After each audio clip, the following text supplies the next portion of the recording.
the single biggest mistake that people make is not being honest with themselves.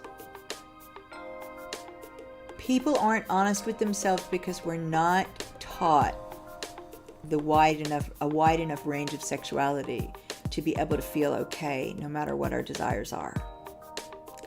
Because we're taught, for the most part, such a narrow range of normal, most people will have at least one fantasy that they find abnormal. It'll fall outside what they've been brought up to believe is okay. This is changing somewhat now, but it's not changing fast enough. And that becomes something that is shameful. And shame gets built up in your intimate life and intertangled with all of your intimate relationships, and sex and shame begin to go together. And the more that happens, the harder it is to untangle. And that's probably the area that is the biggest issue. I spend more time being confronted by people's shame. That is probably the biggest issue in sexual difficulties and intimate difficulties in relationships. Because we don't necessarily think about sexuality as we should, which is there's a degree of flexibility.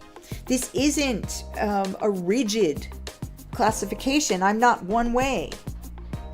It's a movable feast. We don't think of it that way.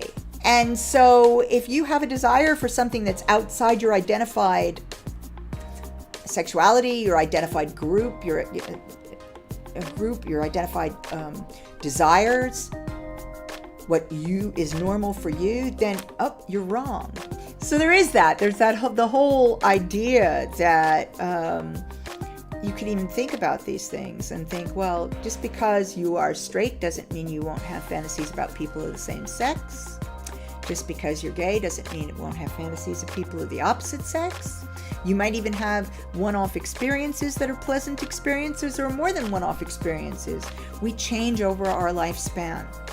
And very few people are 100% one way and 100% the other way. So it's the recognition that it's okay to actually explore and grow and develop and change, which often isn't there.